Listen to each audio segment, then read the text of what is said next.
Watch The Atheist Experience live Sundays at 4:30 p.m. Central. Visit tiny.cc/YTAXP and call into the show at 512-991-9242 or connect to the show online at tiny.cc/callaxp. It's time to get sexy on Secular Sexuality.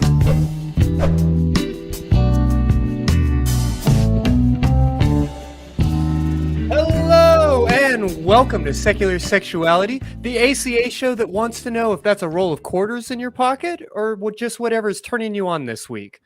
I'm Christy Powell, and I'm joined tonight by Registered Associate Marriage and Family Therapist. Welcome, Emily Maynard. Hi, everyone. Hi, Christy. My name's Emily, and I am a marriage and family therapist in California. I have a master's in clinical psychology, and I'm supervised by Emily Sellis, LMFT. Excited tonight to talk a little bit more about sex and life and how to be a person.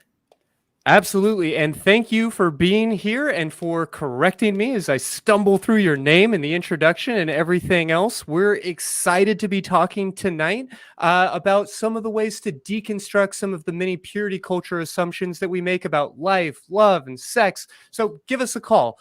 Tell us your story. Ask your questions. We're at 512-991-9242, or you can reach us at tiny.cc/callsex because the show is coming right now. Well, before we get started, a little bit of housekeeping before we move forward. Details and responses from the community are still coming out, but if you are catching this episode live, it was just announced a few hours ago that OnlyFans will stop hosting sexually explicit videos as of October. And, I'm sure in the coming weeks and months, there will be a lot to talk about there. But for now, I just want to acknowledge that this is kind of why we're here. These sex negative ideas and the pressures of big capitalism and middle America and all of these things to demonize our sexuality are a huge problem in our lives. And our hearts go out to all of the performers and content creators that are now kind of scrambling to figure out their business model as they are being left behind on a platform that they kind of pioneered. So some sad news coming in. With that in mind, I also want to introduce everybody to a kind of new segment that we would like to try tonight. Really, I just want to hear from you, Emily, and really from all of the incredible people that grace our stage, so to speak. What's turning you on this week? Emily, what do you got for us? Yeah, well, I have a book because it's usually what my recommendations are. It's called Pleasure Activism. It's by Adrienne Marie Brown. And it is a Black, queer, feminist, womanist idea of pleasure and the ways that pleasure and politics work together.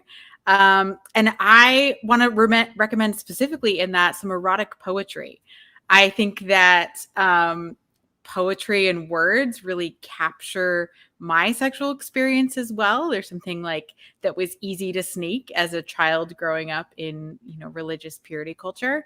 And I still find a lot of meaning and value in them. I love the way that poets play with words in erotic poetry, the same way that people play with bodies and each other or themselves in pleasurable sexual experiences. So that's my first recommendation. Awesome. Well, yeah, talking about pleasure, talking about the way our sexuality impacts our society and our politics. I mean, today of all days, I think that that's incredibly clear. And then talking about how sexy words can be. I wanted to take this opportunity to tell folks about what's turning me on this week, which is something called Slutbot. Slutbot, if you're not familiar, is a AI that you can access through text messaging as a way to learn how to sext, I guess you could say. It's a opportunity to have sexting and these sexually charged conversations with an AI. And, I get what you're thinking. It's maybe not the best dirty talk on the internet. I definitely think that longtime fans of the show will know that is going to come from our incredible phone sex operators and erotica and all of these other wild things. but I really want to encourage people to check out Slutbot at juiceboxit.com. We'll have links to all these recommendations and things at the end of the show in the show notes. But I think that Slutbot is a incredible idea, Emily, because it is a way for people to maybe try on a sexual identity or try out some of their dirty talk and do so in a really safe environment. You know, a lot of folks, especially if you are coming out of religion and maybe you feel like you're behind, you're not hip to all the cool kids lingo, this is a great opportunity in a safe environment where you're not really going to embarrass yourself in front of a silly robot to just try things on and see what it fits, whether that is a new pet name or perhaps even a different gender presentation or all of these different kinds of ideas. Definitely something I'd encourage folks to take a look at. I love that. What a great use of technology, right? Like if a robot is consenting, if the AI is consenting, Right? like, Yeah. try everything. Yeah, this specific clip of me promoting this idea may be the reason that I'm executed when our robot overlords inevitably take over the world. But for now, I would definitely encourage anybody who is maybe a little squeamish about their sexuality to check it out. But to that end, Emily, we have certainly talked about purity culture a lot on this show. But for folks who are new to that concept, how do you define that idea of purity culture? Yeah, my ideas and experience are centered around the ideas of American purity culture, which are certainly influenced by Christianity in America. And they are profoundly identified with patriarchal, heteronormative, and even capitalist ideas of people and values and experiences. So my friend Emily Joy, who's written a book called Church 2, defines purity culture as the idea that sex and sexual experiences and even emotional experiences around sex should only be contained in an idea of a specific type of marriage that involves one man and one woman for life, and that's it. So I know a lot of people have experienced different forms of those ideas and in different ways, and it certainly touches, our own ideas of gender and our experiences of ourselves, as well as social circles and communities. But that's kind of where my experience and understanding of purity culture comes in, is that like very American, very modern, 80s and 90s on ideas of purity, this idea that certain people are good or valuable, and that someone could lose their value based on their experiences or even their own sexual being in a context for not being right. Yeah, and I think that it can be really tempting to believe that, like, all right, if you're watching this show, if you are part of the atheist community of Austin, whether as a viewer or a member, check out our website for membership details, that, you've walked away from religion, like you're done. You figured out there's no God and huzzah for you. But what does it actually mean to start to deconstruct some of these ideas? Mm-hmm. Yeah, I think part of deconstruction for me involves like an intellectual critique, right? Which I think people are really good at, especially in their communities. Once you've deconstructed this idea of God or theocracy in general, then it's easy to think like I've done my work. But there's all these sneaky ideas that come in, I think, especially in America and especially in more conservative parts of the country, that linger and that take a little more attention. And I see deconstruction as sort of a process that is ongoing, right? Like it's not something that you just do and it's over and you're good now. Like these ideas that are insidious of power over others, or, heteronormative ideas of gender or interactions between people, they really will continue to show up throughout your life. And so I think of deconstruction as paying attention to something, having that intellectual piece, and then also being really willing to work it out in relationships. Like, how do you address it when it comes up again in your community that you're in right now, or in a relationship you have with another person, or even in your relationship with yourself? Yeah, some of these ideas are so insidious. And that's by design. We talked a couple of months ago with the show's founder, Dr. Daryl Ray, about sort of the political history and some of the media and things that was coming out, particularly in the 90s and the early aughts around a lot of these ideas. But they have now sunk so deeply into our culture that they show up without us even really realizing it. And so it's not the case that you can just say that I've walked away from it. If you're not actively working to deconstruct them on a regular basis, they're going to continue to show up, I believe. Mm-hmm. Yeah, they're ideas that are going to continue to cause harm to you individually and to your community unless you're sort of aware of them, learning new ways they might sneak into your life or show up in your own ideas. And really taking positions on them. That's something that I encourage people to do a lot, right? Like we can't eliminate a lot of things from our lives, but we can take positions on them. Mm-hmm. How much do we want to engage with? And what would we prefer to stand against, right? Like that we all have agency within our own circles to continue to address these ideas when they show up and to never consider this work finished because of the society and culture that we're in. Absolutely.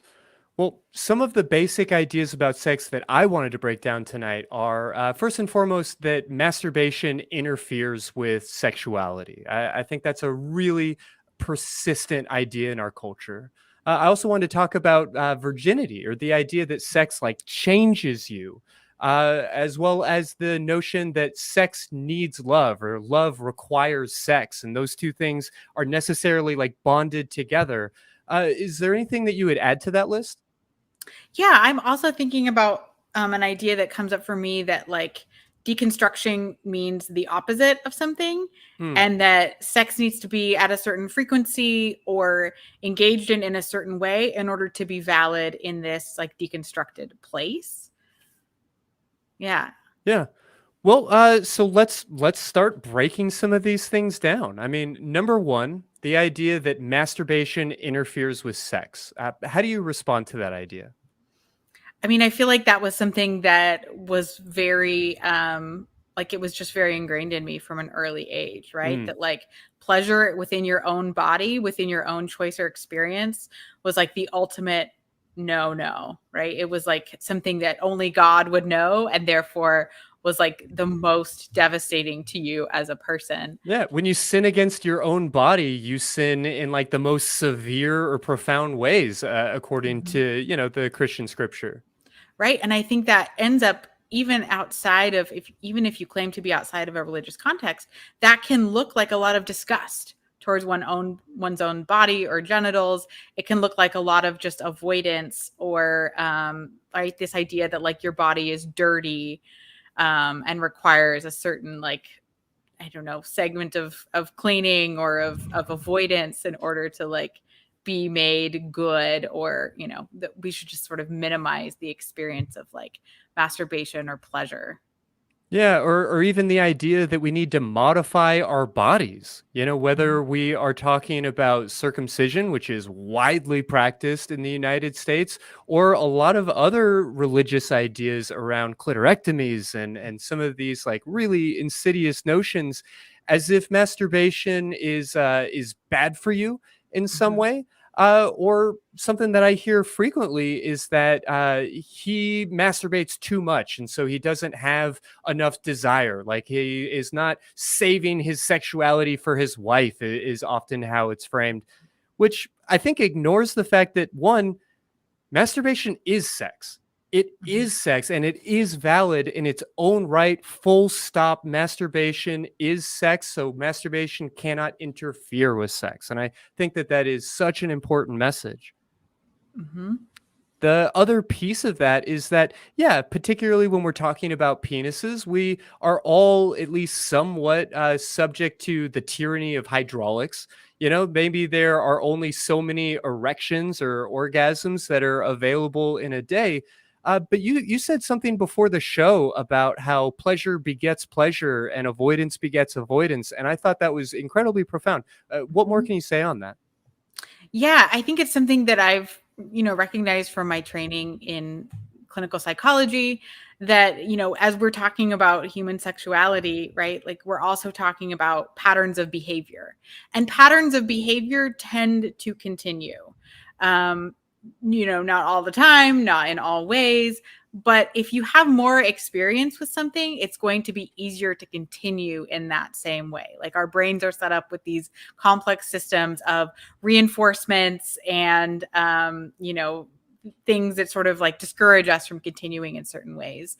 And I think that shows up a lot with sex, because sex involves so many biological and chemical processes. Mm-hmm. And it tends to happen that when, you know, people are sort of avoiding sexual experiences or sexual pleasure, or just even focusing on sensations involved with sex, that those patterns kind of continue.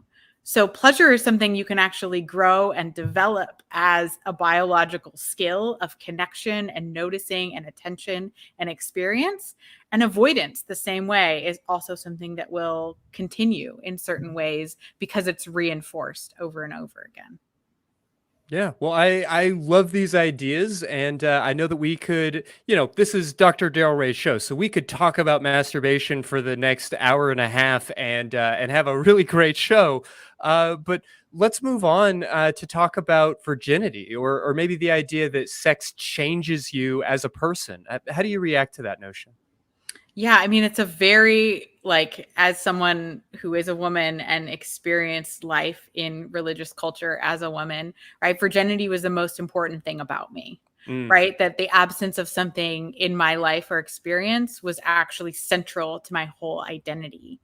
And when I was deconstructing that idea and have continued to deconstruct it, I think I really came up with this idea, right? Like, I love the phrase that people are using, sexual debut, right? That there's maybe experiences that start at a certain time in your life, but that doesn't make them more or less a part of your identity. That it's just like, oh, I started this thing at a certain time and I had these experiences, you know, at this point.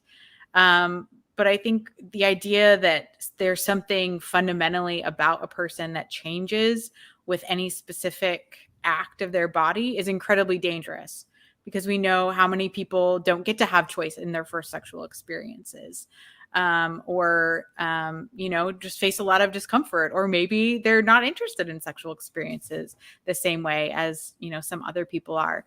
And in order to treat all of those identities and experiences with the amount of care that they deserve, we have to remove this idea that like sex could change you on a fundamental level. Yeah, no, I think those are incredibly important ideas. And I'm definitely locking away the phrase sexual debut because, right, you can debut a lot of different practices. We can demystify our sexuality, and we can take like vaginal, like penis in vagina intercourse off the table and say that that's no longer the holy grail of sexuality, with all of the bullshit patriarchal baggage that comes along with that notion. And we can say like, all right, so maybe this was my intercourse debut, maybe this was my anal debut, you know, maybe this was my debut trying out kink, or some of these other ideas, and maybe take some of like the steam or the pressure away from this idea that, you know, on your wedding night, you have to have penis and vagina sex in order for sex to have happened, or to count. Right. Yeah. That idea of only specific things counting is really, really destructive, I think, to people that, you know, especially people who, if you grew up in a religious community, you may have had very few sexual experiences. You may still not be having the kind of sexual experiences that you hope for in your life right now, but that doesn't mean you're any less of a sexual being or someone who has a right to your own experiences or your own pleasure versus someone else who maybe has had a different level of experience or engaged with sex in their own way at a different point in their life. Yeah, or even just the notion that somebody who's had more sex than you is somehow maybe better at sex, or is perhaps broken in some way. I mean, sure, practice can definitely make your sexuality better, but a lifetime of continuous mediocre sex does not make you a good lover. And I think that we can demystify that a little bit by getting away from this idea that sex changes you in some like spiritually significant kind of way. Hmm. Yeah, and the idea that I grew up with was that you could look at someone and tell whether or not they were having sexual experiences, right? Oh, Like it was a sure. way to like visually That like Christian witchcraft kind of thing. right? Like I know people who like they didn't if they were waiting to have sex in their idea till their wedding night, right? They wouldn't see anybody, the day after the wedding because they were embarrassed at how different they would probably look to their friends and family because now they had achieved something and it like reshaped their physical features in some way. Yeah, I feel like there was an episode of like the Cosby Show or some similar family sitcom where the mother insisted that she could like smell sex on non-virgins. And as like a 8 or 9 year old who is just coming online to the notion that sex existed, I wasn't really worried about that. I was concerned about that for way too long of a time. So let's talk a little bit about the idea that sex and love go together, that you can only have sex with people that you love deeply, or that if you love somebody, that you would have sex with them, and that love and sex are these things that we equate with one another, and that if one is missing, then the other must not be valid. How do you react to that? Yeah, I mean, I think that's just another like just a really toxic idea to me, right? Like it just removes so many people's valid experiences from their own control. The idea that, right, you would have to love someone or be with them in a certain way, be committed to them in order to enjoy sex, I think prohibits a lot of people from having enjoyable sexual experiences. And this idea that love and sex are always paired, right? There's some interesting biology related to like sex can be one way to have some good feelings towards another person, and that's a valid experience, but it doesn't have to come that way, right? And anytime we're saying like, well, this is the norm for everyone, we're eliminating a lot of people from their own experiences. Sure. I mean, we're clearly excluding people who are asexual or are aromantic and these kinds of ideas, while also doing a lot of harm to really loving and beautiful and committed relationships because sometimes our bodies just aren't operating on a sexual wavelength. Sometimes we're just not hungry. And that doesn't mean that we care about our partners any less, whether that is one night of too much drinking and sex doesn't happen. And now there's all this anxiety about, well, I thought we were having a good time. Or on a more long term kind of situation, maybe there are some chronic health issues or a just completely unexplainable but absolutely valid lack of appetite. None of that means that your love is any less committed or that your passion for your partner is any less valid or important. Yeah, I think there's a lot of medications, right? Or you said like illnesses that impact sex drives. And that's one of the things that I, try to be really supportive with people on is that your relationship, whether or not it contains sex at the frequency that you like at that moment, one, it may be just temporary, it may be more long term. There's probably some things we can do or that you can get support with from doctors or mental health professionals to work on the things that you would like to change in your relationship. And I then think there's that's a this idea great thing that, to highlight. I apologize for yeah. interrupting you, but it's all about the things that you would like to change, not the things that you are obligated to change or the things that are wrong with you, just things that you might prefer to be different, which is valid too. That's a great thing I think to work out, in therapy or in a sort of in a safe place where you can really talk about these are my desires. This is what I wish was different, with myself or with my partners, and then how to navigate that all together out in the open. Because there's a lot that can change, right? It might take some effort. It might take some like learning how to practice something different or in a way that you didn't expect, but pleasure is available to you. And Mm-hmm. sex in a way that works for you is available to you, whether or not there's love there in the way that society might deem as important or valid. Yeah, well, and I feel like all of this bleeds in really well to something you highlighted, which is the idea that sex needs a certain frequency in order to be valid. What do you mean by that myth, and how do you react to it? Yeah, I think this is something that's sort of come from my experience of working with people who grew up in religious contexts where sex was, something that was not experienced or that was very shamed, or incredibly restricted to specific scenarios.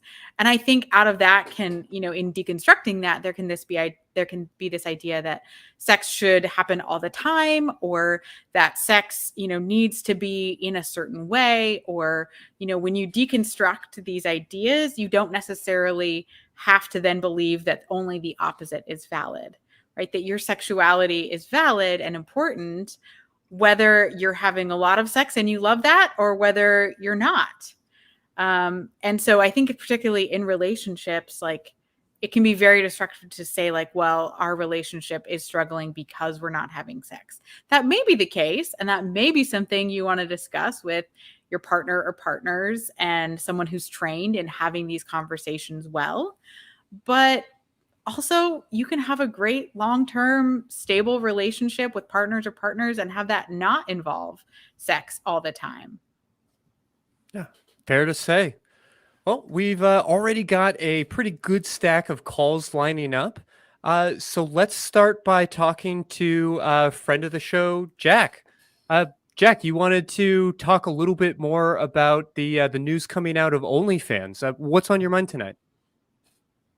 Yeah, particularly what interests me is like your thoughts on payment processors being the ones that are seeming to control this stuff. Because although they seem to be, like, OnlyFans seems to be making a move towards being more mainstream by removing sexually explicit content, that seems to be driven by these payment processors having rules about it. So I'm wondering what your thoughts are on them controlling it specifically, like them legislating morality.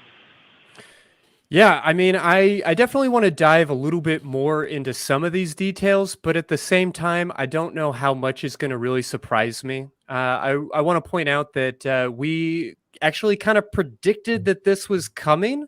I think when we talked to Amberly Rothfield about this idea as much as like a year and a half ago, that was sort of a thought that this could be a possibility. And certainly the writing has kind of been on the wall about it. So it's definitely upsetting without necessarily being shocking. But as to your specific question about the role of the payment providers, I of course am frustrated and upset about the kind of homogenous nature of that idea, that these giant corporations are being sex negative in that way to appeal to a certain base.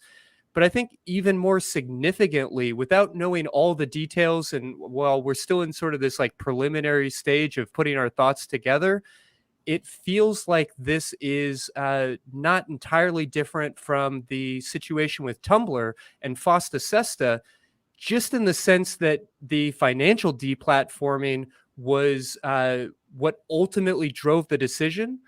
And that financial deplatforming was driven by legislation, which basically is just a very complicated way of saying a bunch of politicians decided that they could score easy political points by using sex workers as scapegoats, and started to create a lot of legislation and put a lot of pressure on these payment providers.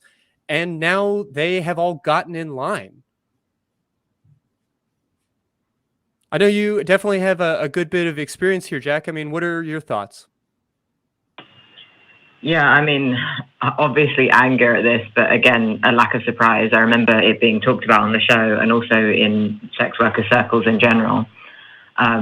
I think what is interesting me about this kind of change of payment processes is that you also see this kind of stuff with queer content, right? Where often there will be problems with payment processing, specifically of stuff that focuses on queer people. But the difference with that is that people can challenge it, like, legally, because it's illegal to discriminate against people on the basis of sexuality or gender identity in a lot of places. But that isn't true of sex work in particular, or sexual expression in general, more broadly.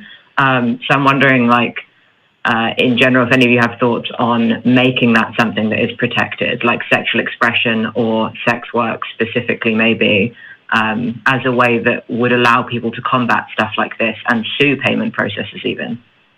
Yeah, I'm absolutely in favor of creating a protected class that would include sex workers. I feel like that is desperately needed for so many reasons, and reasons that we've detailed on this show with your help a little bit more thoroughly. So I'm definitely going to provide links to that episode. Beyond that, I have to say I haven't had time to really collect my thoughts here, but I know that this is going to hurt a lot of people. And I know that those people are going to, naturally be sex workers, but also are going to be disproportionately queer folks and disproportionately folks that are already marginalized, not just because of their situation in either of those two categories I already mentioned, but because of the fact that they were doing this type of work in the first place. It's not at all to suggest that all sex workers are just scraping the bottom of the barrel and working to make ends meet, but that is very much the case for a lot of people. And this is going to hit them really hard. To be clear, like, don't cry for me in any way, but I saw this news and I immediately thought about my caseload. I thought about the clients that I work with and how many of them are now going to be struggling to be able to afford their therapist if I'm not able to make accommodations. Beyond that, how many of them are going to be struggling to pay their rent and some of these ideas. So, I definitely want to take this platform to mention things like I Want Clips or Mini Vids or some of these other websites that are frankly a lot better than OnlyFans in terms of their ethics. But watching OnlyFans take this direction is going to have some wide sweeping implications for a lot of people. And many, many, many of those people are already marginalized and struggling during a global health crisis. So there's a lot to be anxious about here. Yeah, absolutely. Yeah, well, Jack, before we let you go, did Emily or Jack, either of y'all have any last thoughts here? The only thing that came to mind for me was the idea of monopolies, right? And any time in a society where you have just a few companies who are in charge of something, then it's very easy for legislation or for people who run those companies to make decisions that affect millions of other people. So anti-monopoly rallies, anti-capitalist rallies, like, just let me know the time and place and I'll be there. Fair to say. Well, Jack, thank you so much for calling in and for continuing to just raise the alarm about the plight of sex workers in this day and age. Yeah, thanks for talking about it. Absolutely. Take care. All right. I think we have time to sneak in another call. Let's talk with Lewis, who has just left religion and is maybe struggling with some internalized bigotry. Is that the case, Lewis? Yeah, I would say that's accurate. I was raised in Jehovah's Witnesses, and a few years ago I left. And since leaving, I've realized, what they taught us about, other, people's sexuality was not true at all, or people's, being part of the LGBT community. And so now, from a rational standpoint, I want to support everyone to live their best life, no matter what that is. But I have this emotional reaction to like if I'm watching TV and there's like a transgender person specifically, it's almost this emotional feeling of disgust. And I don't want to feel that way. I want to be happy that person is out there living their life, and I want to be happy for that. And from a logical standpoint, I understand that and I want to support that, but I don't know how to change my reaction to that, because for so long we were told that these are terrible people, they're sinful people, and I'm really trying to shake that. And I just wanted to see if you guys had any advice for me on how I can do that. Yeah, absolutely. Well, Emily, before I jump in, did you have anything that you wanted to say here? Yeah, the first thing that came to my mind was that you can have patience with yourself while also taking this really seriously as a practice, that you no longer want to experience disgust at the idea that someone else is flourishing in their life. So that might take a little bit of time, but I believe that's absolutely something that your intellectual experience can drive your body sensations on. So there might be some opportunity for you to sit and maybe reflect or write out some of the new ideas that you want to have in mind when you see people who are maybe different than how you thought about people growing up. That's one thing that I think is really important, is focus on what's the new story that you want to be able to tell yourself and bodily experience when you encounter others, right? Because you were trained to this idea of disgust or aversion. And that means that you can be trained out of it with some, willingness to really think like, what do I want to believe when I see something that I used to think this about, but like, what's the new story I want to tell? And how do I want to experience that? And with practice, it will happen. Yeah, I think that's a important thing to highlight. Just the relationship with the body and the fact that it's not a good indicator of morality. I feel like that may be another, maybe not purity culture technically, but I definitely think that that's a myth that exists oftentimes in Christian circles, that, well, if queer people are okay, then how come I throw up in my mouth a little bit? And yeah, it's such a ridiculous notion. Longtime viewers of the show will definitely have heard me point out that if we were going to put some sort of like moral value or judgment on something like a open heart surgery, then we would probably all agree that, yeah, that's a good thing. Like the fact that we can actually cut people open and change their insides in order to increase their health and wellness is remarkable. At the same time, if I actually had to stand in an OR and watch that happen, I'd probably throw up. So the fact that your body is having this reaction is not an indication that there's something morally wrong going on. And I think that you can retrain that response through just constant exposure. For myself, it was listening to podcasts like this one, particularly a lot of Savage Lovecast and New York Public Library and some of these other podcasts that were featuring a lot of queer voices, and just getting me comfortable and familiar with the queer lifestyle and being exposed to these ideas, not just once, not just twice, not just enough times for me to intellectually appreciate them, but over and over and over until my body's responses were a little bit more kind, a little bit more familiar, and a lot more compassionate. Yeah, that makes a lot of sense. I'll check out those podcasts. Well, glad to hear it. I definitely think that this is something that you can overcome. But I hope that when you find yourself having a knee-jerk reaction, that if you notice yourself being a little bit bigoted or critical of some of these different ideas or some of these different ways of being or of living, that you notice that flaw, that you notice that thinking might be rigid, that it might be not serving you or might be inappropriate, but that you not beat yourself up over it. You can work consistently and constantly towards change while still being compassionate towards yourself. And that self-compassion is actually going to lead towards change rather than anger and avoidance. Okay. Best of luck. Yeah. Yeah, that makes sense. Yeah. Well, I hope that offers a little bit of insight, and I just appreciate you being willing to do this work of actively deconstructing some of these more bigoted views. And I appreciate you giving us a call tonight.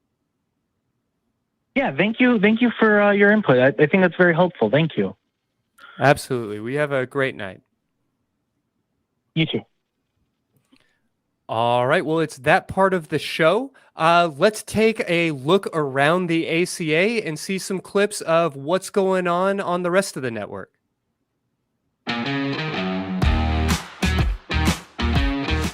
Yeah, I feel like you and I are on our way to like an escalating war of obnoxiousness to see who can get the best soundbite in each and every week. So now that we're both here, it's in competition. The Pfizer vaccine and all the other ones are real. You guys should go get it if you haven't already. And I would say, yeah, you can stop watching the show and go get yourself an appointment to do that. I'm okay with that. I had told you from the very beginning that this was a good idea. And don't you go showing me clips of me saying the opposite thing, because I'm just going to come up with some other bull.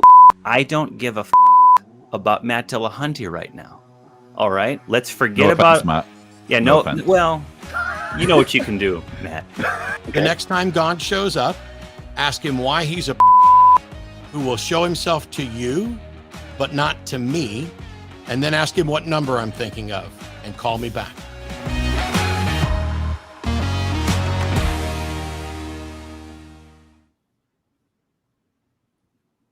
Oh, fantastic. Thank you, crew, for putting all of that together. That is rapidly becoming my favorite part of the show each week. But moving on, Emily, I wanted to talk a little bit about some of the ways that purity culture myths can show up, not just in our sexual lives, but in our romantic lives. You know, we talked at length in another episode about how the idea of soulmates can be incredibly pervasive.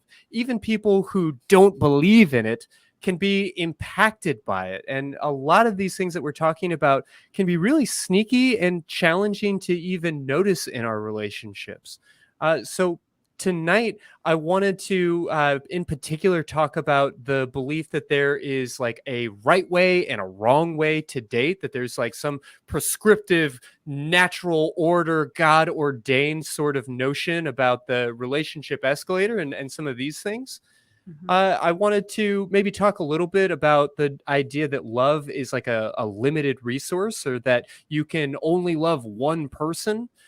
And then I wanted to highlight the idea that marriage or a relationship has certain like non-negotiable built-in things, that word relationship comes with certain requirements. Anything in particular that you might add to that list? No, I think that's a good start. We'll take it from there, but I think there's enough there that we could go for a long time. Yeah, for sure. Well, let's get after it if we can. So to start off with, this idea or this belief that there is like a right way or a wrong way to date, how would we even see that showing up in our lives? Because I feel like most of the people watching this episode are going to be really quick to be like, well, no, I mean, of course you could date fast or slow or whatever. But nevertheless, I think that all of us are in some way impacted by this notion. How true is that? Yeah, I mean, I think the true thing that we have is our own ethics and our own preferences. And those can change over time, and they might change with more information, right? I get that's like very broad, very like therapist, anything goes. Sure.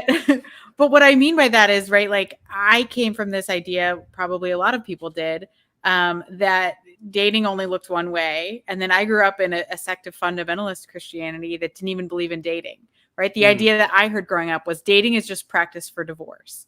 And there's no like worse thing, right, than divorce, when in reality, I feel like divorce is sometimes one of the best things that can happen to people. Like, yeah, the fact that we've gotten this far into a conversation about purity culture without mentioning I Kiss Dating Goodbye feels like a little bit of a disservice. But yeah, that idea was everywhere in the 90s. And I feel like it is still in the soil that we grow our food in. Like it is still in the air that we breathe and shows up in so many different places.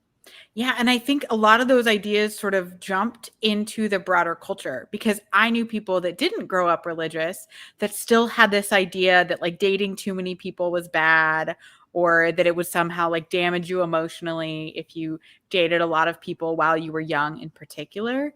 And so I'm like, that idea, it didn't even stay in religious circles. It like kept going, right? And has continued effects on, I think, multiple generations of people, of young people at this point. So this idea that like there's one right way to date, or that real dating or the best dating looks a certain way and maybe tries to prevent pain. That's another thing that I think I got, was like this idea that, well, if you date the right way, it won't be hard and it won't be painful. when we know that like relationships are painful in a lot of ways. One, because growing is painful in certain ways, and two, people are people. And if you're engaging with them in any way, whether that's dating or family or community activism, you're going to push each other's buttons. You're going to be in really uncomfortable situations. And that doesn't mean there's anything wrong. I think this idea that like discomfort or pain means that there's something wrong or morally wrong is very dangerous, because one, it doesn't give us any skills to overcome like discomfort as a part of life. And two, it like puts this moral idea on like human interactions that are sort of socially constructed more than anything else. Like dating is a ritual depending on what kind of culture you live in and what time period you're in. And like the right ways of dating are always sort of dictated by the norms of the moment.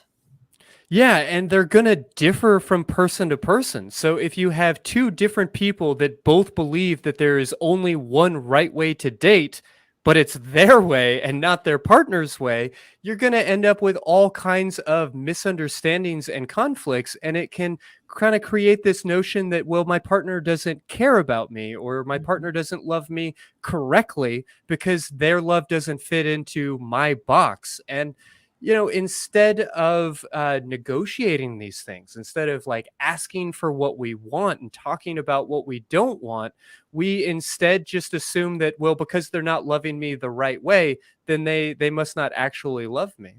Mm-hmm. There's a lot of stories that I think are very quick to develop about people, especially in close relationships, right? That like the idea that someone's actions mean something, right? Like you quickly jump to conclusions where you're like, this thing happened, it must mean I am unlovable, or it must mean that they're not doing something right, or it must mean that our relationship isn't going to work because, this thing is happening already, or we're not doing enough of this. Like those ideas, I think, can really pull people away from the momentary experiences that they're having in relationships and the choices that they're making to continue or restrict or negotiate or change, or any of these other ways that we can sort of take relationships three-dimensionally are just sort of right or wrong based on this very like flat, limited, small understanding of each other. Yeah, no, absolutely. And it is such a problem that people are often unable to communicate about these things. You don't need to be a marriage and family therapist to recognize that communication is perhaps the number one issue in any relationship that is getting a little bit rocky.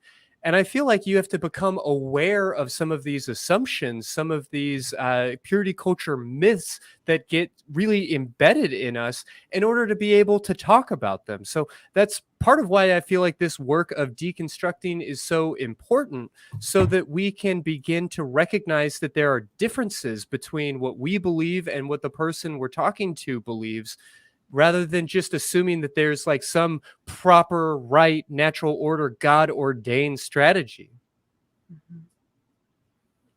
Yeah, well, let's talk a little bit about the idea that love is a limited resource, that you can only love one person, or that if you care about people outside of your partner, that's just like a pie that's getting carved up, and you're somehow like taking something away from the people that matter most to you.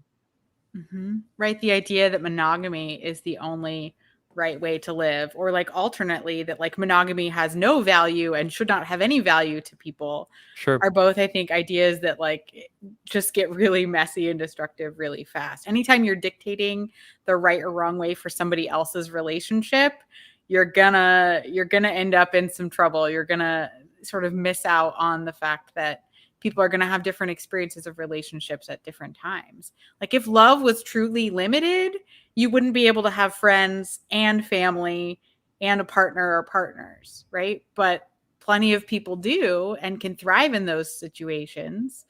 And so if you're limiting yourself from this idea that you might be drawn to, like, I'd like to explore ideas of, relationships outside of monogamy, or sex outside of, the ideas that I was raised with. Like if you're cutting yourself off from those, you're cutting yourself off from growth and pleasure and experiences that, if this life is all we have, are worth checking out. Yeah, and I think it's worth pointing out that even folks who choose to live monogamously, if they are doing so out of a sense of like fear and avoidance, they are often not just missing out on like possible experiences, because it's totally valid to choose not to have those types of experiences. But I can't help but feel like they are creating this like cage around their relationship that can really make the relationship itself start to feel toxic or start to feel suffocating in a lot of ways. Mm-hmm. Yeah. Yeah, well, something else I wanted to throw in here is the idea that a relationship has to last for the rest of your lifetime, or be a like till death do us part, in order to be valid, or in order to count. As if we are all just sort of like dating, going through the test to see whether or not this relationship is going to go the distance. And then if it doesn't, that we're just wasting our time on our way to like our one true romance. So this notion that endings are a failure and that true romance lasts forever, how do you react to that? Yeah, I mean, I think that idea keeps a lot of people stuck in a lot of relationships that are no longer serving them, right? This idea that you would be admitting failure by acknowledging the end of a relationship as you maybe understood it in the past, can be abusive in a lot of ways. Like, it can be a tactic that someone would use to hold power over another. Like, really, you're gonna, our community, our family just spent all this money on a wedding, and like, if you leave now, you're just gonna, be taking something from someone. When I think at the whole, relationships are supportive and engaging in different levels of mutuality. And if something has reached the end, letting it go is one of the best things that you can do to honor that, right? To honor a relationship to its completion, whatever that looks like. If that's just one night, right? Then one afternoon, like that is a valuable like completion like of a relationship, that there's a necessary ending at all points, and that death might be one ending, right? But there's a lot of other endings along the way. And if you're willing to cast all of those relationships aside, or to, be overwhelmed by shame about them, you're going to miss out on a lot of what's right now, and what's good, and then what's next, and what's coming, and what might be available to you if you're willing to be courageous. Mm-hmm. Well, just before the show, we had a email come in, and as a female therapist, I am actually really curious to hear your response. Very quickly, let me read through this. Great.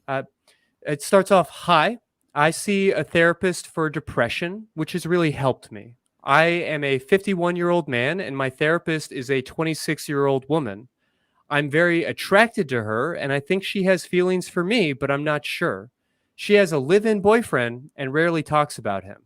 Just recently, she has been giving me a different level of attention. I can ask her intimate questions about her sexual desires and preferences, and she answers honestly.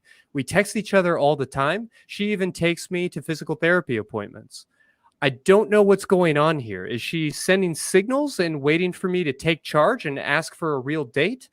I'm too chicken to point blank ask. I'm afraid to lose this new high. It's almost like it's better to assume and fantasize there's something there.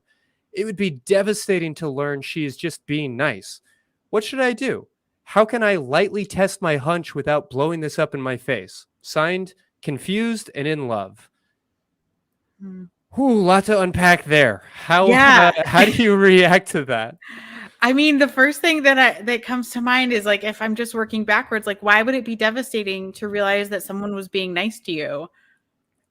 Right? Like, what is devastating about experiencing niceness for what it is, right?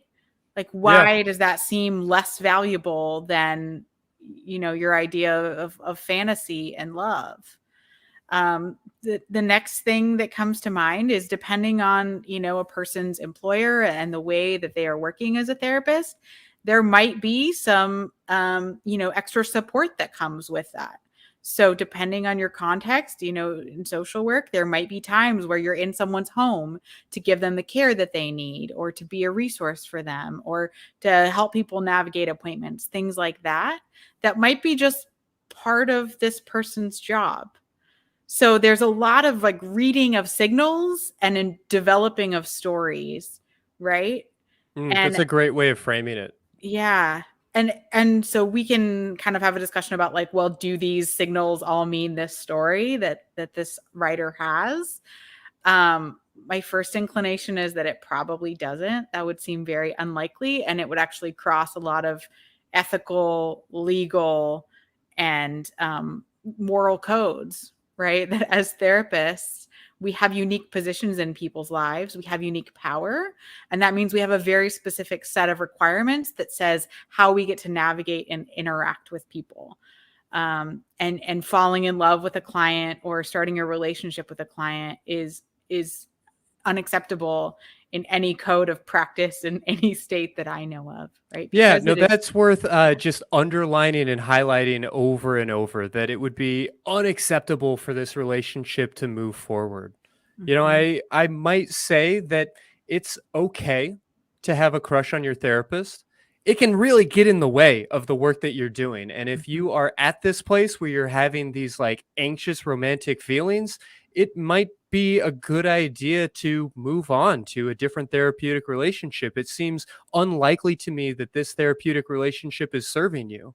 There are certainly situations where perhaps having some of these thoughts can be constructive in some ways. I'll acknowledge for myself, as a client specifically, not as a therapist, but myself being a client working with a therapist, I have sometimes developed, or on one particular occasion, I developed some of those kinds of feelings, and it ended up being incredibly therapeutic for me because it was a safe space to explore same-sex attraction in my head.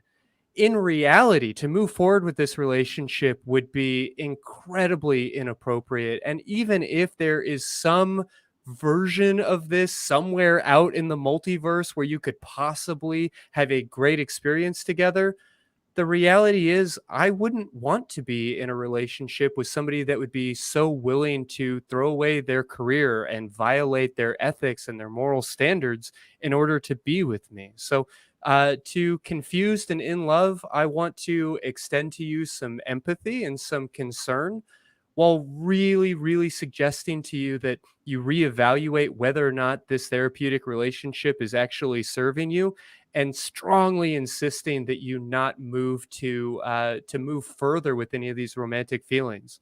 Does that all feel fair, Emily? Yeah, absolutely. The last thing that I want to point out is just some gender expectations that I think that slip in, right? Sure. That women, there are a number of women who are drawn to sort of helping professions, right? Because we are socialized to be helpers.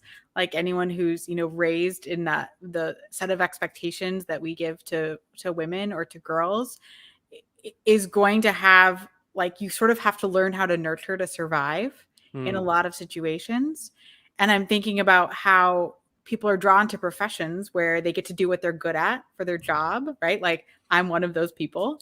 And yet it has to come with this idea that like what I am doing to be good at my job might be misread as something different, as something romantic or sexual, simply because there's this expectation on me that like as a woman, my helping is sexualized. So Right. I'm also just thinking of like, as a female therapist, reading a story, my affinity is for the female therapist in this story, and that my ideas of protecting their work, as it's explained in this note, would be to say this might be really good work, and I hope Sure. it is treated as valuable rather than romanticized or sexualized. Yeah, Yeah, and my own experience of developing that crush was for a lot of those reasons that you highlighted. It was because I was working with a professional that created a safe space and Mhm. that sort of allowed me to explore feelings. I mean, I didn't vocalize these feelings towards him, but I felt safe. I felt attached. And that's just a sign that he was doing good therapeutic work. And for my own part, I don't know that I would have been able to develop those feelings if I didn't feel like he was somebody that would be responsible to shut Mhm. them down if I ever actually said them out loud, which is Right. exactly what would need to happen here if Confused and in Love ever actually did say these things. So, Mhm. again, no judgment. We definitely feel for you, but would strongly encourage you to maybe change course here and to think about these things. Mhm. But with that, let's jump back onto the calls if we can, and speak to Rebecca, who wanted to talk to us a little bit about vaginismus. Rebecca, what's your experience? Hello. Am I really on the air? You are, yeah. Thanks so much for being here and for being brave enough to talk about a really challenging topic in our culture. I really appreciate you being willing to come on air with us to talk about something that I know a lot of women can feel really shamed and looked down on for. Yes, I definitely did. That was why I wanted to call in, because in purity culture, like I was raised in it, and they like really sold me on this idea that if you saved yourself until marriage, then you would have this amazing and wonderful and romantic sex life, and it would be the best possible sex that you could ever have. And if you had sex before marriage, then you would ruin it forever, and there would be no getting back. And so I did wait until marriage. I was a virgin when I got married at 19, to no one's surprise. And what ended up happening was I had vaginismus for the entirety of my marriage. And what vaginismus is purely psychosomatic. It's not an STD. But it's when you get like really anxious and scared, and so your vagina like clenches up, and it causes very painful sex. It felt like being stabbed every time. And I was married for 5 years before I finally just gave up. And I just like wanted people to know, because I feel like they don't tell people that that might happen if you save yourself for marriage. They just paint this beautiful rosy picture, and then if you actually do what they say, then it's really, really awful, and I wouldn't recommend it to anybody. Yeah, and then you can feel as if there is something wrong with you, something broken about you, because you aren't just comfortably Yeah. jumping into this magical sexual experience that has been blessed by God and ordained by angels and all of these different things. And I guess I'll just highlight again that, as you said, this is a psychosomatic, anxious type of disorder. And in that way, or for that reason, it can be incredibly challenging to talk about. And it's something that our culture does not do a good job of talking about. So, Rebecca, your bravery and willingness to open up about this topic and hopefully let other people in the audience that no doubt have had the same experience know that this is something that people can experience is just incredibly valuable. If I may, can you share with us anything that you have done, any sense of relief or maybe progress or change that you've seen here? Like when I was getting to the end of my marriage, I just kind of like gave up on the whole idea of like sexual morality, basically, and I just sort of went to a completely secular idea where, you know, like it's just consent based, basically. And so, like, as soon as I started having sex with other people, like, I never had a problem again. Like, the issue completely went away as soon as I had sex with someone else.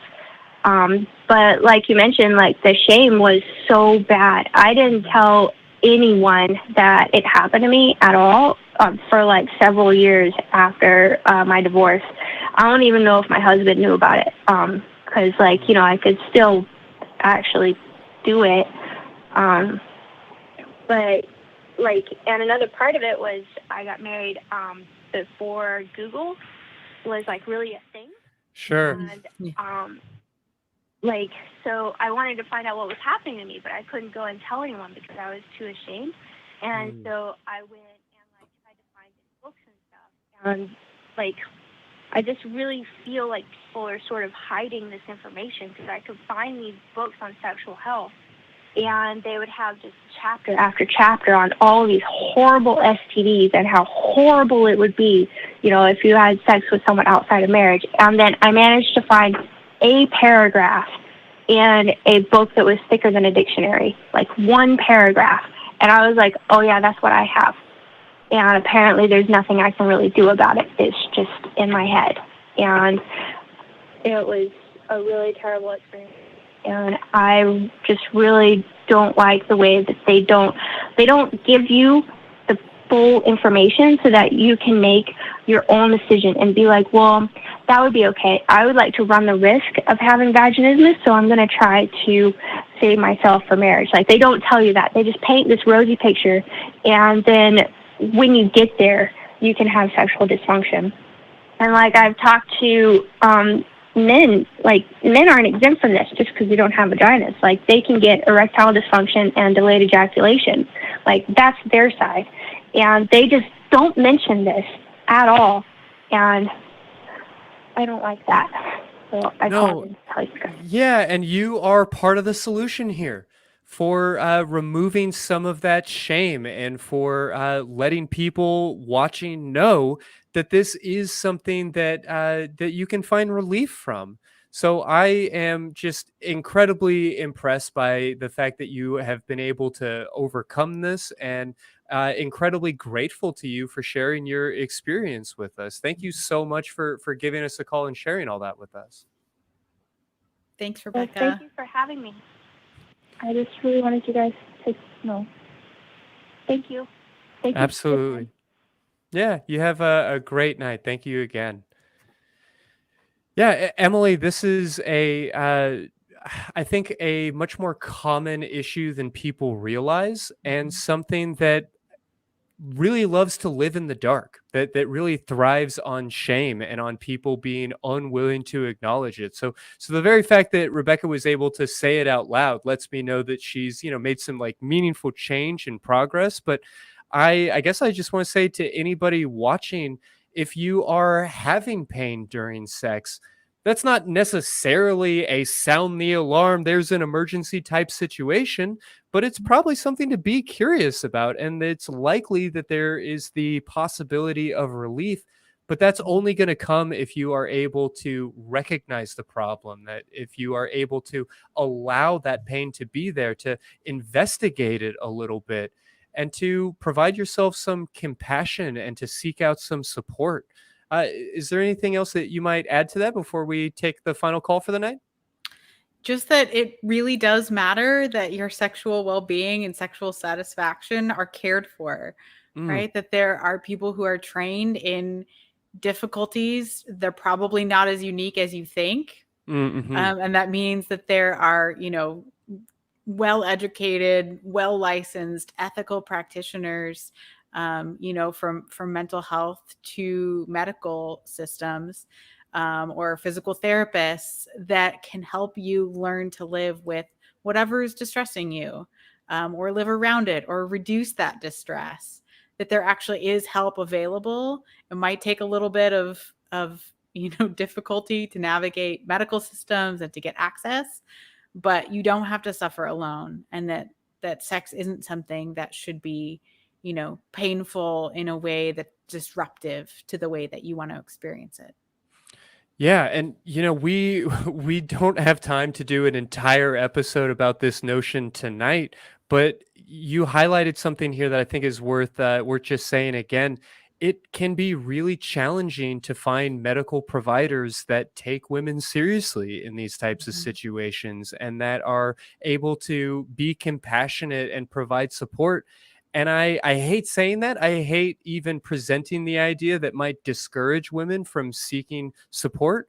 But it is definitely worth it to continue to put that effort into taking care of yourself, even if you run the very real risk of finding a provider that is not respectful So for our last call tonight, let's talk to conservative non-believer here in the USA who I think is a little bit skeptical about some of the things that we're talking about.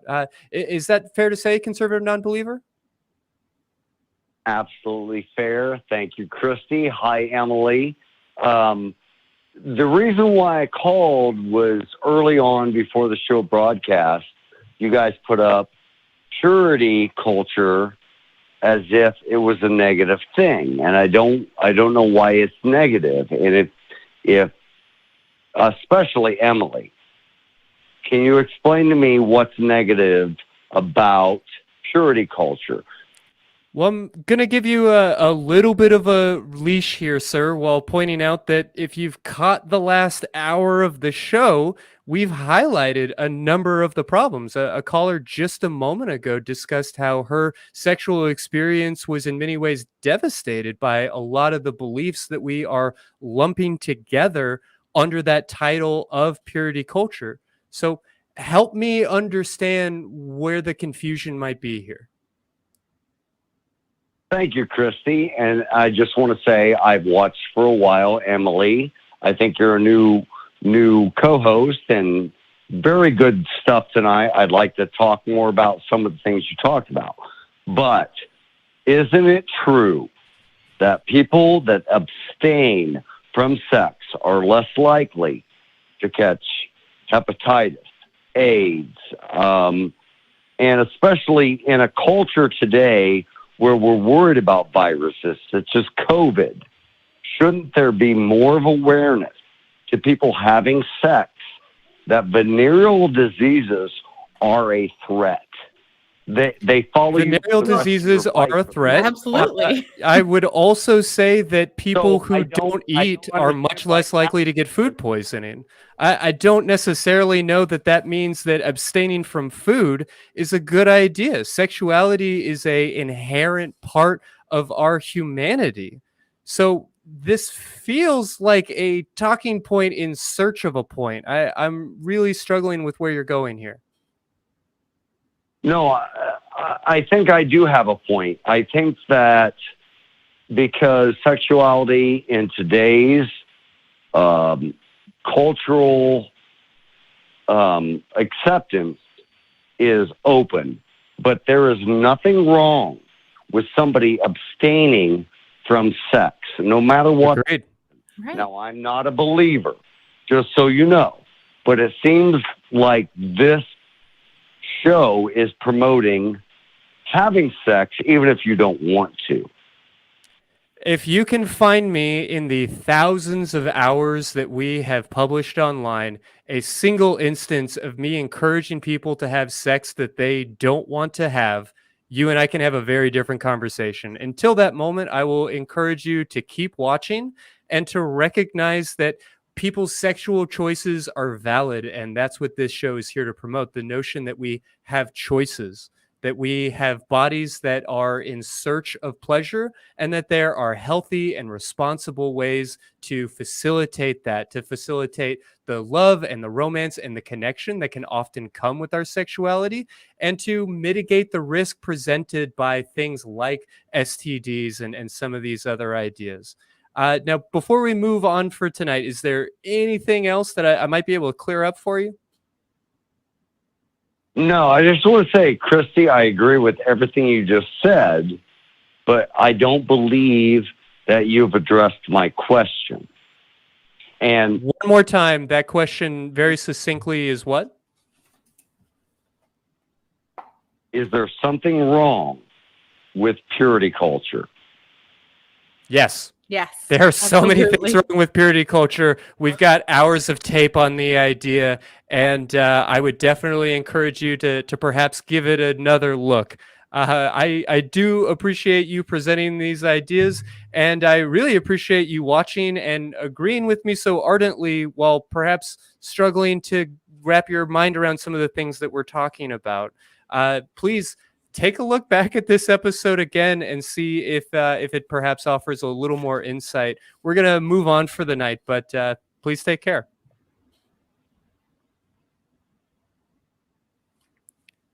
All right. Well, to be clear, I have not dropped the call, but I'm going to go ahead and do that now. All right. Well, we've got just a few minutes left, Emily, but I wanted to take a little bit of time to just talk about some resources and some different ways that people might be able to get support around these issues. So what else can you tell us about strategies for empowering ourselves towards greater awareness and freedom from these myths?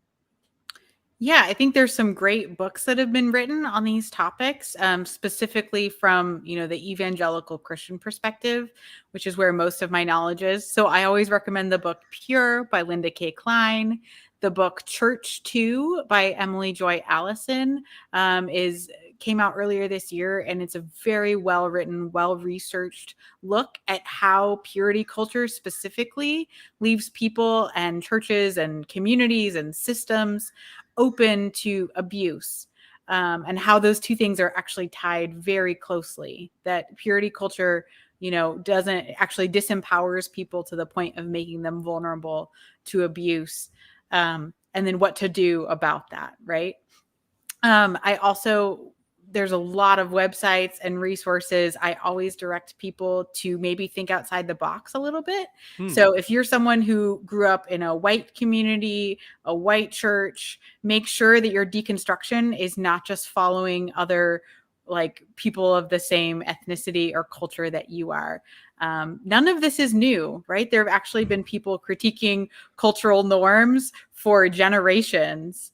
And so read queer people, read Black critiques of sexuality and Christianity, read about Asian experiences with being sexualized or being considered, the model minority and sort of co-opted into whiteness. Read outside of your own experience. And I think that's one of the best things that you can do to deconstruct and to decolonize these ideas of purity or the moralism that we have in the United States. And so read broadly, read freely. If something's not your jam, close the jar and grab another jar of jam. That this is lifelong work and that it's fun and that it's enjoyable to continue to learn and express yourself. Lots of resources out there. Yeah, absolutely. And I'll just say again that we will have links to so many of the things that we've talked about in the show notes description of this episode, whatever platform that you are finding this on. Beyond that, do you have any strategies you can recommend for how to notice these things? Because we highlighted here some 6 or 8 different myths that I think show up in kind of subtle ways in our lives, but beyond calling attention to those particular things, I think it can be really easy for these ideas to sneak up on us. So how do we become more aware of them and know that there's deconstruction to be done? Right. I think one of the big signals for me is noticing whether or not something I believe actually applies to everyone, or it's just something that I'm holding on to at that time. Right. Anytime that I start making decisions for other people outside of some basic ideas of consent, and moral, ethical positions of, recognizing power differentials and not abusing anyone, my ideas are just my ideas. And I might hold different ideas in the future. I've certainly held different ideas in the past. So recognizing and checking your idea, does this actually apply to everyone? Is this a sort of ethical position, or is this just a preference? And if it's a preference, own it. It's all yours. You get to prefer whatever that is that you prefer at this moment. But recognize that it's not for everyone, and it's maybe not for all time.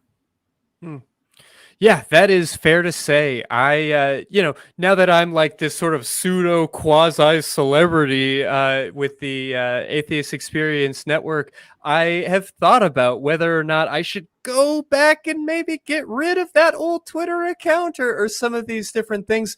And I have certainly left it up because, while there's nothing maybe terribly egregious, there are certainly things that come up in my, my time hop or my memories or whatever else online that remind me that,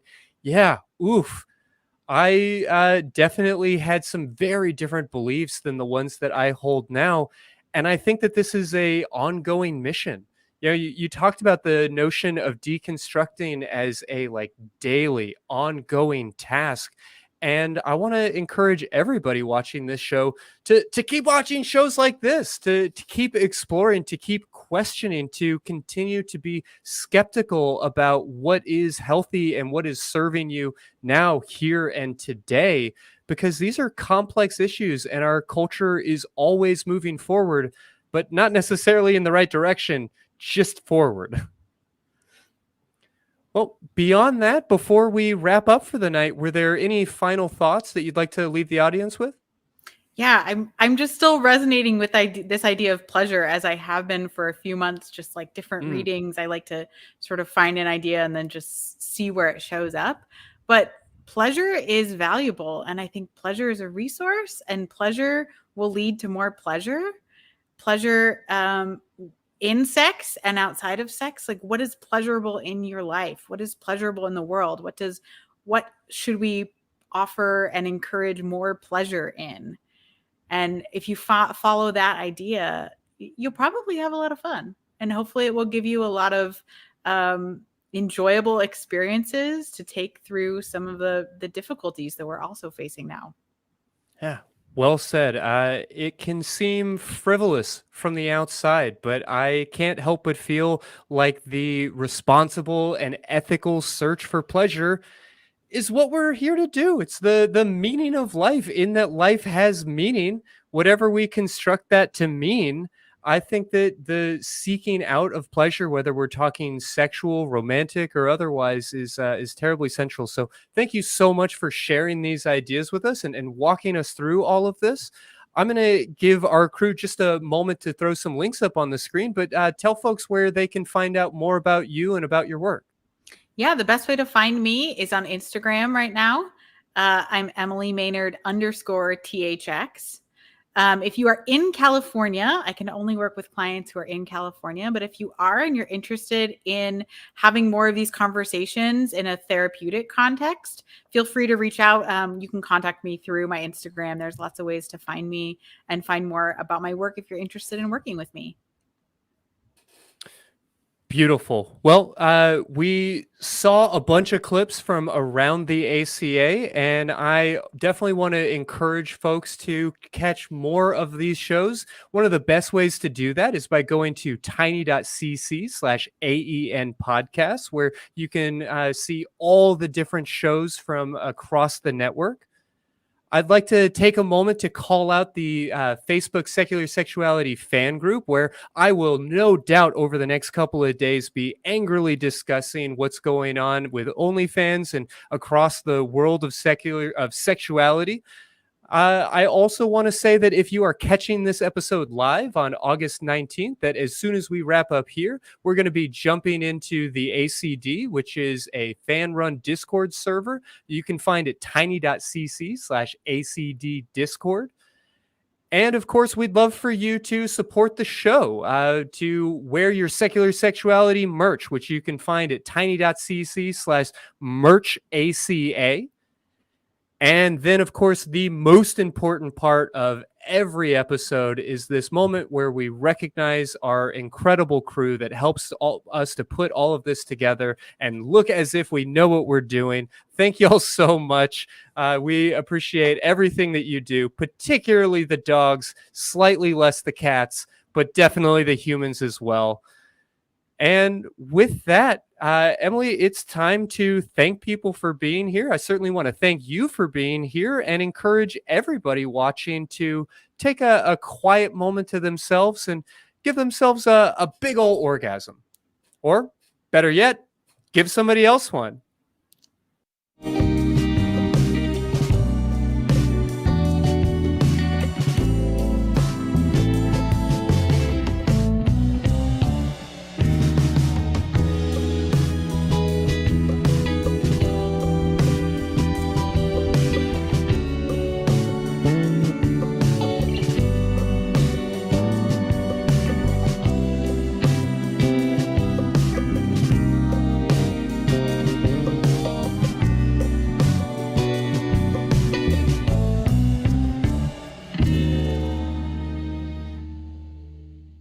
Watch The Atheist Experience live Sundays at 4:30 p.m. Central. Visit tiny.cc/YTAXP and call into the show at 512-991-9242 or connect to the show online at tiny.cc/callaxp.